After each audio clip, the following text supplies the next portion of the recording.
በዲሞክራሲያዊ ስርዓተ መንግስት ውስጥ የማይተካ ሚና ካላቸው የዲሞክራሲ መገለጫዎች መካከል ምርጫ መሰረታዊ ነገር ነው። ህዝብ የስልጣን ባለቤት መሆኑንም በተግባር የሚያሳይበትም ጭምር ስልጣን ከህዝብ ይመነጫል የሚለውንም የዲሞክራሲ መርህንም የሚያጠናክር ምርጫ ለዜጎች ፍላጎታቸውንና አመለካከታቸውን የሚወክሉ ሰዎችን ምሩም ብለው የሚሰይሙበት ስርዓት ሲሆን መንግስት ከህዝብ ጋር ተቀናጅቶና ተስማምቶ እንዲሰራም ያደርገዋል።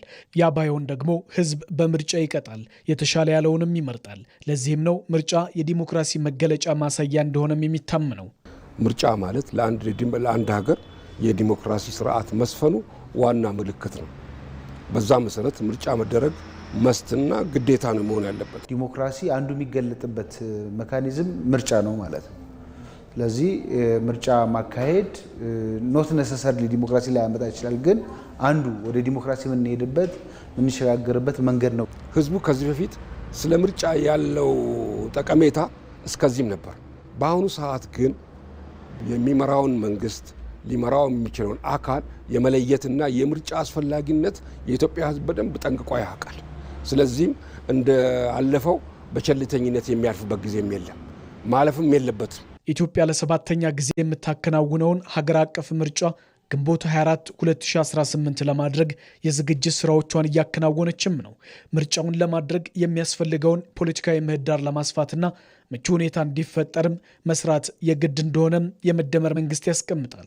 ለዚህም ከላይ እስከታች ያለው የመንግስት መዋቅር ስራውን ጥንቅቅ አድርጎ መስራትም ይኖርበታል። 100% የምርጫ ምቹነት ማረጋገጥ አለብን። ሰላም የለም፣ ምርጫ አያስፈልግም ምናምን የሚባል ነገር ስርዓት መንግስት ለማዳከም ለማፍረስ እንደ ኢንትሪ ፖይንት የሚሰራ ስለሆነ እያንዳንዱ ወረዳ፣ ዞን፣ ክልል ራስን መፈተሽ ያለብህ ሌጂቲሜት ለመሆን ምርጫ ዴሞክራሲያዊ ለሁሉም ኃይሎች አስቻይ እንዲሆን መስራት ነው። ውድድሩን ብቁ ካደረግን በሐሳብ ልቀን ለመመረጥ ሰፊ እድል አለን። ያ እድል የሚበላሸው አስቻይ ምቹ ሁኔታ መፍጠር ካቃተን ነው። ሰባተኛውን ሀገር አቀፍ ምርጫ ለማድረግ በኢትዮጵያ ምርጫ ቦርድ በኩል አሰራሩን የማዘመንና የተለያዩ የዝግጅት ስራዎችም ከወዲሁ እየተከናወኑም ይገኛል። ለመጀመሪያ ጊዜ በሰባተኛው ሀገራዊ ምርጫ በእጩዎችና በመራጮች ምዝገባ ላይ የዲጂታላይዜሽን ስራ ለመስራት ቦርዱ ባለማው ሶፍትዌር ተጠቅሞ ምዝገባ ለማድረግ ዝግጅቱን አጠናቋል። አንዱ እንግዲህ የዚህ የምዝገባ ሂደት የሚካሄደው ለእጩዎች ነው። ፓርቲዎች ወይም የግል ተወዳዳሪዎች በቢሮአቸው ባሉበት ሆነው እንደ እጩ ራሳቸውን የሚመዘግቡበትን ሲስተም ለምቶ ያ ሲስተም ደግሞ ከባለድርሻ አካላት ጋራም ውይይት ተደርጎበት ፓርቲዎችም አይተውት ስራ ላይ የሚናውልበት ጊዜ ነው የሚሆነው። የኢትዮጵያ የፖለቲካና የኢኮኖሚ ሽግግር ኦን ለማድረግ ሰባተኛው ሀገር አቀፍ ምርጫም ከፍተኛ ሚና እንደሚወጣም ታምኖበታል።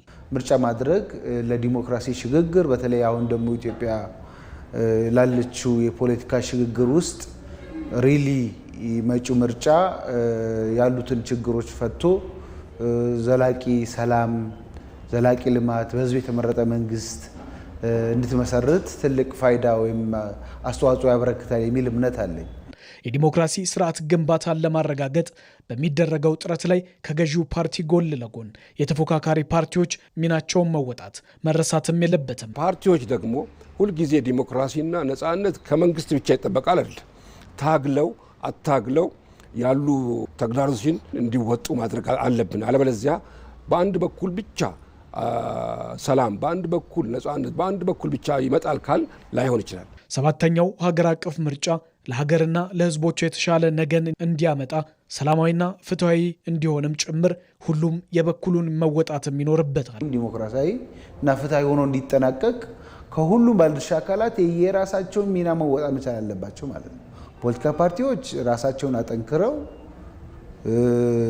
ኢሹ ቤዝድ የሆነ ውድድር ወይም ኮምፒቲሽን ለማድረግ መዘጋጀት መቻል አለባቸው።